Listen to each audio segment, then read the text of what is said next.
It is my honor, pleasure, and duty to begin this new season of Difficult Dialogues.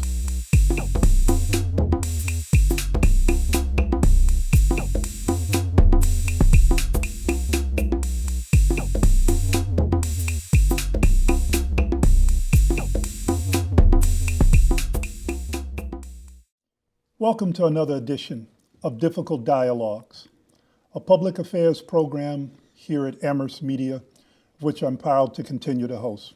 I am Amilcar Shabazz, professor in the W.E.B. Du Bois Department of Afro-American Studies at the University of Massachusetts. We engage today an issue for me that has been an abiding issue throughout my life. And it has to do with the question of solidarity. What does it mean for human beings to be in solidarity with each other? How do we construct solidarity? What are the principles that govern the formation of solidarity? I start with this story.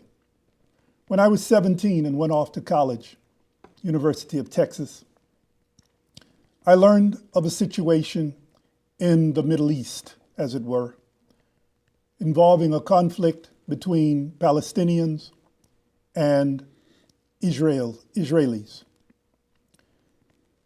I was so struck by the commonality, by the solidarity that I found in the situation of the Palestinian people, that I went out and made myself a sweatshirt. They had just developed the technology where you could print letters, you could press letters onto a sweatshirt. So I bought a blank sweatshirt and I impressed the letters, Free Palestine. And I would wear this, I'd wear this around campus, I'd wear this where I go, hoping to generate conversation and to develop both my own sense of solidarity with that struggle, as well as solidarity with others who might want to join me in that collective effort to free Palestine. I found it was not always a welcomed or an easy thing to do. Quite a bit of opposition. And that opposition continues in this country today. But still we must persist in finding solidarity with the Palestinian struggle. I'm pleased to have in studio with us Zeiad Abbas, who is with the Middle East Children's Alliance and is himself a refugee. I'd like to start first and foremost to welcome you, Zeiad. Thank you for having me. Tell us, what does it mean to say that you are a refugee? And particularly in the context of, as I understand, this is a very significant year, 2018, marking 70 years ago that some changes occurred in that part of the world where you were born. Talk to us about this and let us hear from your life story. I was born in a refugee camp called the Hesha refugee camp near Bethlehem in West Bank. And I grew up in this refugee camp. I got my education in United Nations schools in my refugee camp too. And I had the chance actually to learn about my situation first from my mom, because I used to listen to her stories when she was speaking about her life in the village where she used to live before she became a refugee. And actually, my mom, she tried to push me far from politics. I am the youngest one in the family. She doesn't want me to be involved in politics like my brothers and sisters. So she was not telling the hardcore of the story. But I used to listen to her when she used to speak with her generation, and especially when they missed those days when they were farmers in the village. And this is how I learned about what it means to be a refugee. Try to answer the question, why I am here, why I am in this refugee camp as a child. But for me, I grew up in a family. I'm the youngest one. This is why they call me Zeiad. Zeiad means in Arabic extra, additional. I'm the youngest one, and according to my mom, I came by mistake.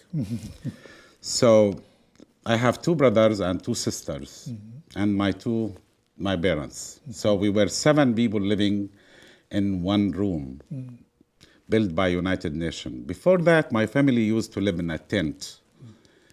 Later on, the United Nations built the room. So I was lucky among my brothers, so I was born in the room, not like them in tent. And this is like all the time when we joke with each other, hey, I am the one born in the room. We used to live in 81 square feet, 9 feet by 9 feet. Now, when you speak about what it means to be a refugee, I grew up as a child living in this tiny place. And the problem for us, it was not the room. The problem for us, it was the bathroom, because each 25 rooms, which it means each 25 families, they used to have 2 bathrooms. So you wake up every morning, every day, every time you want to use the bathroom, you need to line up to use the bathroom. To be a refugee, sometimes I say it's related to the waiting culture. All the time you are waiting. You are waiting on the line to use the bathroom. You are waiting on the line to receive food from United Nations. You are waiting on the line to cross outside the camp, because my refugee camp, it was surrounded by fence actually for 10 years between 1985 and 1995. And we are waiting to return back to our village. And we are still waiting, because we never gave up our right to return back to our village. Refugee, for me personally, it means I'm not like the other people, they can access their rights. The moment I can access my right to return back to my village, or at least I can choose where I want to live, this is how I be the beginning of the end of my refuge. But right now we have 750,000 Palestinian refugees. They were uprooted in 1948. Right now this number, it's close to 8 million Palestinian refugees. The number grew up in all over the world. They are in Syria, in Lebanon, in Jordan, and of course West Bank and Gaza, and all over the world. 2/3 of the Palestinian refugees, they are living in the diaspora. And some refugees, actually, some of the Palestinian refugees, they were moved many times. Like right now in Syria, what's going on in Syria, many Palestinian refugees, like the Syrian people, actually, they left the refugee camps in Syria, and they moved to other refugee camps in Lebanon, or to other refugee camps in Jordan. Like my nephews and nieces, they used to live in Syria. In 2012, they moved to live in Jordan, but they are still refugees. And this is the fact when we speak about refugees. What it means you are not settled. It means you are still less than the others. It means you are waiting to return back to your home where you can be free. And for us, freedom doesn't mean that piece of land. Freedom, it means when you access your right to return back to your home. Right now we have 19 refugee camps in West Bank and Gaza Strip. We have, 19 refugee camps in West Bank. We have 8 refugee camps in Gaza Strip. And the rest of the refugees, they are in Lebanon and Syria and Jordan, and some in the rest of the world. For me, it's refuge, it's like the sign for the Palestinian cause right now. This is why we see recently in Washington, D.C., where they try to cut the support for United Nations in order to dilute the refugees issue. And we see there is certain kind of attack on refugees' rights, where they should erase this right for the Palestinian refugees, because right of return, it's a threat for Israel. Because Israel, it's built on the 531 villages and towns where 8 million Palestinian refugees actually used to live. If there is no occupation, the 8 million Palestinian refugees, they will be living there in the 531 villages, towns, and cities. And this year, actually, it's very important year for Palestinian. 70 years on Palestinian Nakba. At the same time, Israel will celebrate 70 years on their independence. And this is the tragedy, actually. The same day, but it's for the Palestinian, it's a commemoration. For the Israelis, it's a celebration, which is a shame for the world that we have refugees living in refugee camps since 70 years. This is the year, like we count, I hope, Palestinian refugees where they will be heard by the world again and knock the doors of the international public opinion to do something and to stand up. I liked your introduction about solidarity. Where is the solidarity with Palestinian people? Where is the solidarity with the Palestinian refugees' rights? We saw some refugees in the world, they access their rights and they return back to their homes. Not all refugees, but we saw some of them. We saw that in Rwanda. We saw that in East Timor, but why Palestinian refugees, they can't go back to their villages? At the same time, if you are Jewish and living in any country in the world, any place on the earth, you have the right to go to live in my village. But me, myself, I am the indigenous. I used to live in that village. I'm not allowed to go there. Even I'm not allowed to visit my village. Well, how I found such solidarity is growing up in East Texas in the 1960s. You were essentially in one part of the town. My little area was called the Pear Orchard. And black people, that's where you lived. The only white people around was some that might operate a small grocery store, like next to my house.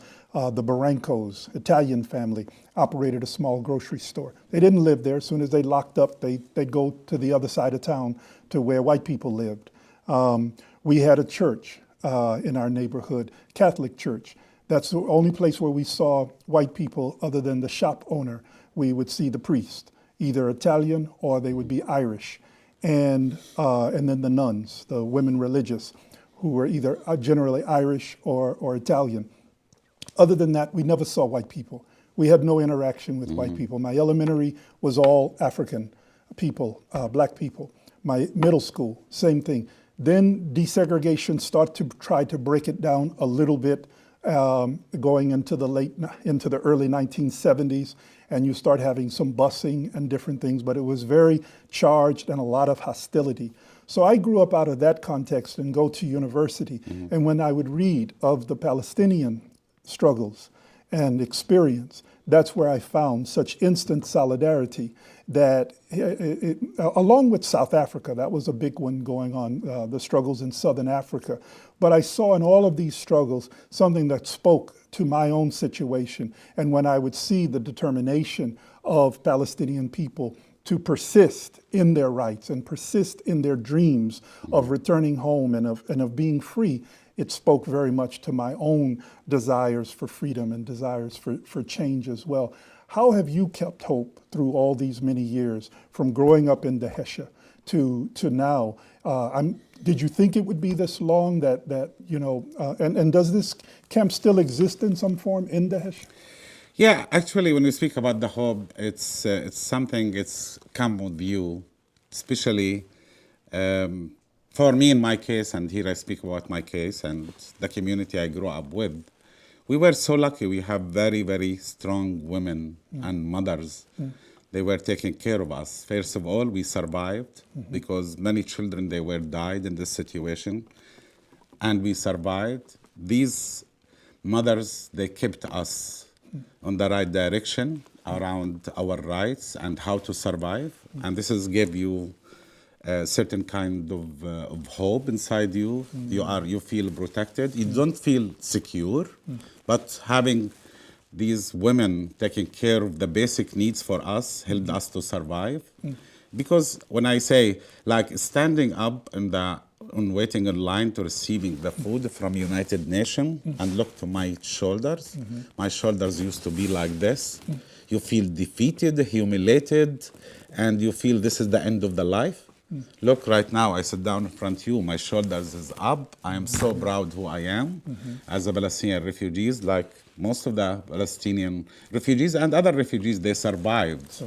They survived this because coming from They were strong generation. They succeed to help to survive that difficult moments. And the hope comes through the struggle, the struggle itself, where when you start struggling and organizing and raise your voice, and when you reject oppression, when you start to taking a stand against oppression, there is certain kind of feeling, I can't say it, maybe not everyone can understand this kind of feelings. The moment you start organizing and raising your voice and you starting struggle, you get this kind of feeling. It's like you charge yourself, your spirit is very high, and you continue this struggle. And you have a sense of community. This is the sense of community, take care of this struggle. I imagine that I used to hear the stories from my mom, and because I am located in the camp near Bethlehem, not that much far from my village actually. It was like 25 miles I can be in my village. It's walking distance. During the day you can get back to the village. But in our case actually, Vermont or Massachusetts, it's closer than our village, because who I am, the way how I look, I can't cross the checkpoints to get there. Wow. But when I was a child, I used to have this dream all the time, thinking what it means right of return and become like a hope. That I used to imagine that the trucks will come, they will line up in front of the refugee camp. And we will get whatever we have, mattresses and a few blankets in our house, and we'll put it in the truck, and the truck will turn, U-turn and go back west toward our village. And I was thinking, the moment it will come, I want to sit down the back of the truck so I can see everything. You want to explore that. The second thing is the hope came actually in 1998. It was the first time I visit my village, my father village and my mother village. And this is the time where you shock you, because you grow up in a refugee camp and where you wait in lines to use bathrooms or waiting to receive the food, and you have the houses near each other. The moment you open the window, you find the other wall block your eyes. When I went there, and I spent the whole day that visit with my uncle, and my father village actually, it was most of it destroyed except the mosque, the school, and one of the houses. They were very clear signs. They were Palestinian living there. My mom village actually destroyed totally, and it's become a nature reserve for the Israelis to hike there and to have fresh air and to do barbecue. But when I went to my mom village, my uncle, he was 18 years old when the Nakba happened. He remembered everything. So when we arrived to the village, this is the hope, came in different way. When I came to the village, it's destroyed almost totally. You cannot recognize there were people living there. But the moment I start walking with my uncle in the village, when my uncle, he starts speaking, there were rocks, trees, stones, certain kind of places where it was used for farming. And my uncle, he never had been in a school. But suddenly he became an artist. He started drawing the village in front of me by he was talking. He made the stones talking, the trees start talking, the land start talking. And suddenly, in less than an hour, the village built in front of me. The house used to be here. Your mom used to wake up, open the window, and she used to look toward this side. This has struck me, shocked me actually, totally. Because despite the fact I was learned about right of return, but this visit make me more. This is how much, and you spend. You could visualize it. Yeah, exactly. To start thinking about it. What if I grow up here? What if my life or all these people in this refugee camp return back to their own villages? And this is the hope. You see it. You can imagine it. It's something you can't touch it. It's not that much far. Despite some intellectuals, honestly, they say it's not realistic. It's not possible to have this, but for us as refugees, it's a right. It's possible, it's a dream, and it's achievable. Wow. This is not your first visit to the Valley, but I understand part of your work right now and has to do with the availability of clean water. Speak to us about what's going on. I grew up actually in a refugee camp. We cannot access the water anytime we want. And since I moved to the United States, all the time I say that in my presentation, I enjoy two things in the United States. First one, I can shower every day. I can shower anytime I want. I know the American people, or most of the American people, they take it for granted. I know some other people, they can't access clean water. And we saw what happened in Flint, and there are many other areas. But in general, people, they can access water. True. And they don't think about it. For me, this is a huge thing. Because I grew up in a refugee camp, I used to shower 1 time a week. And my mom, she used to carry the water in her head, my mom and my sister, and their generation. And they used to walk 2 miles to 3 miles. It depends from where they can get the water to bring it home. And for this reason, we used to shower 1 time a week, because my mom, she can do that a few times a day. If I want to shower every day, like what I do here, my mom, she needs to do that every day at least 10 times. So she needs to carry the water in her head 20 miles a day. At the same time, when I was in the camp, when you turn your face left or right, you can see the Israeli settlement, where Israel is. Only Israeli Jews can be in these settlements.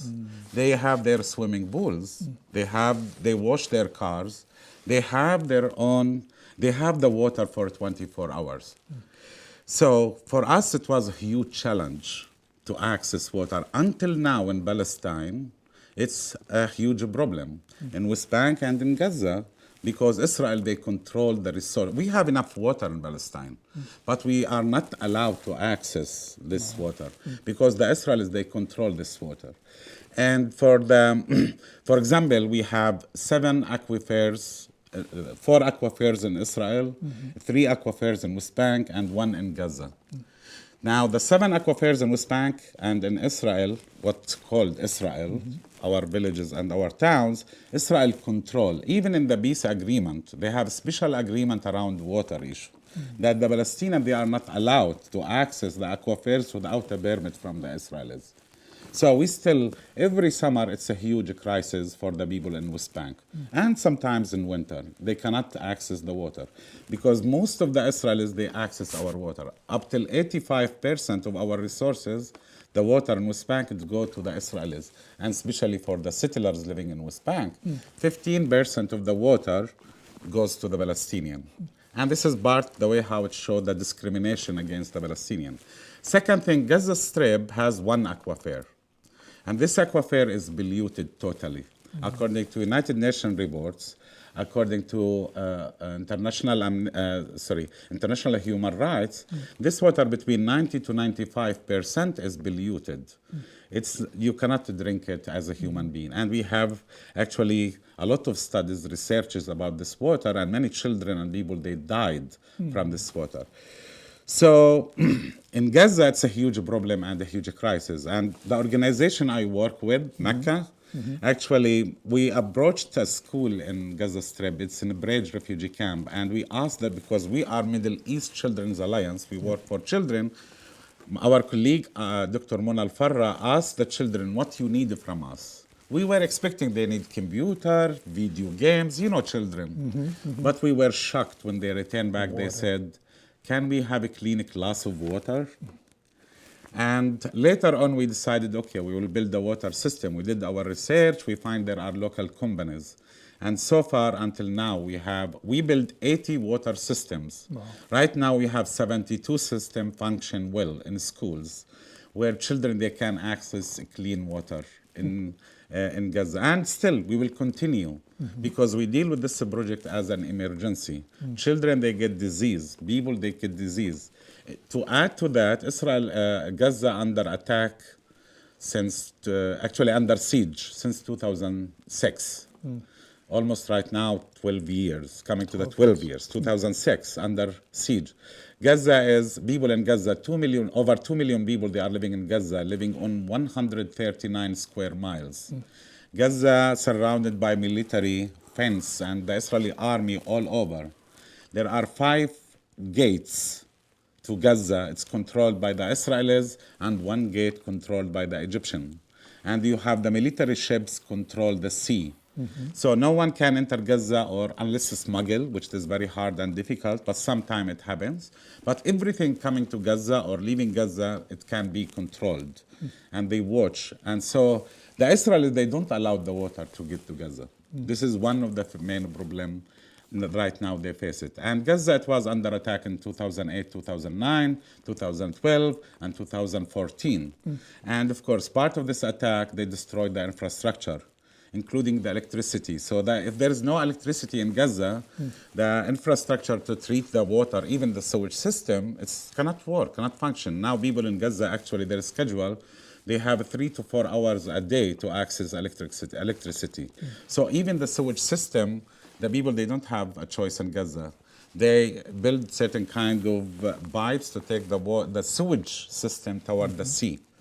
And the sea, part of the beach in Gaza, it's polluted too. And this is actually the disaster right now in Gaza. And people in Gaza, they still face it. It is MECA for peace.org. MECA, MECA.org is the organization. You can go to that address online to find out more and to be in solidarity and to find ways to support this work. Middle East Children's Alliance. In the U.S., it's based out of Berkeley, California, and you've been hearing about the kind of work, direct work on the ground. In our remaining couple of minutes, tell us what are some of the things lying ahead, and what do you think it will take to end the Nakba, the catastrophe, and to create a new day in which all sides, all human beings can celebrate? For me, it's very simple. I know the people, they look at it, it's a very complicated issue, but for me, I see it very very simple, because it's related to rights here. Palestinian refugees, they have a right. It's according to the international law. The international law speaks in a very clear way about the rights of Palestinian refugees.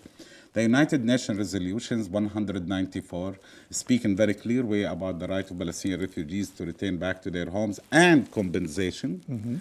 At the same time, for me, it's very simple, because we, the Palestinian people, we are under this military occupation. It's a colonial system.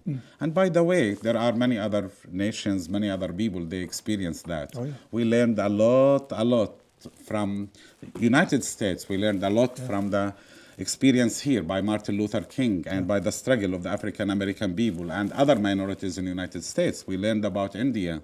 We learned about Vietnam. We learned about Algeria. And we learned, which is not that much far actually, from South Africa, the apartheid system, which Israel right now, it's almost actually, according to the South African people, they experienced the apartheid system.